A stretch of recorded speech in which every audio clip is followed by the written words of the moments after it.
السلام علیکم ورحمۃ اللہ وبرکاتہ۔ تبلیغی جماعت دنیا میں مسلمانوں کی سب سے بڑی نمائندہ جماعت ہے، اور ہر جماعت کی اپنی ترتیب ہوتی ہے، اپنا طریقہ کار ہوتا ہے، اپنے اصول و ضوابط ہوتے ہیں، اپنے قواعد ہوتے ہیں۔ اسی طرح تبلیغی جماعت کی بھی اپنی ترتیب ہے، اپنا طریقہ کار ہے، اپنے اصول و ضوابط ہیں۔ جو ان کی ترتیب کے مطابق چلتا ہے اس کو یہ اپنے ساتھ رکھتے ہیں، جو ان کی ترتیب کے مطابق نہیں چلتا یا چلنے کے بعد چھوڑ دیتا ہے تو یہ اس کو اپنے ساتھ نہیں رکھتے، نہ اس کے اپنے اسٹیج پر بیانات کرواتے ہیں، نہ ہی اپنے مشوروں میں اسے شامل رکھتے ہیں۔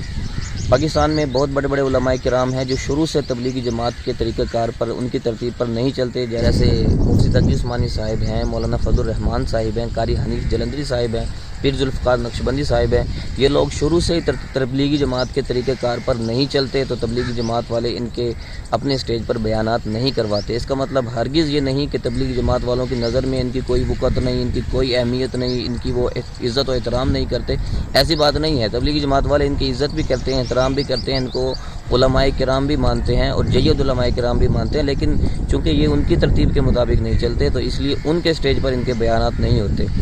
اسی طرح مولانا طارق جمیل صاحب جب تک ان کی ترتیب کے مطابق، ان کے طریقہ کار کے مطابق چلتے رہے، ان کے اسٹیج پر مولانا طارق جمیل صاحب کے بیانات بھی ہوتے رہے اور مولانا طارق جمیل صاحب کی عزت افزائی بھی بڑے احسن طریقے سے ہوتی رہی۔ مولانا طارق جمیل صاحب مشورے میں بھی شامل رہے، لیکن جیسے ہی مولانا طارق جمیل صاحب نے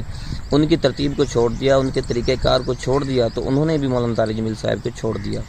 بڑے ہیں، چونکہ ان کے آپس میں اختلافات ہو سکتے ہیں، ایک دوسرے کے خلاف وہ گفتگو بھی فرما سکتے ہیں، لیکن ہمیں چاہیے، ہم چونکہ چھوٹے ہیں، ہم اپنے قد کے مطابق بات کریں، اپنی حیثیت کے مطابق رہیں،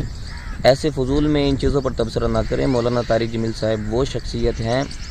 کہ جنہوں نے اپنے 54 سال دین اسلام کی خدمت میں گزار دیے، وقف کر دیے، اور اللہ تعالیٰ نے ان کے بیان میں ایسی تاثیر رکھی ہے جس کی وجہ سے بڑے بڑے برج اللہ نے ہلا دیے، اور بڑے بڑے بدکردار لوگ دین اسلام پر صرف لگے نہیں بلکہ اپنی زندگیاں دین اسلام کے لیے انہوں نے وقف کر دی۔ تو تبصرہ کرنے والوں سے گزارش ہے کہ خدارا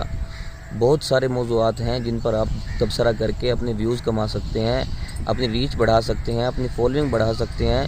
مولانا طارق جمیل صاحب پر رحم کیجئے، تبلیغ جماعت پر رحم کیجئے، یہ ان کے آپس کے اختلافات ہیں، آپس کے معاملات ہیں، ان کے آپس میں ہی رہنے دیجئے۔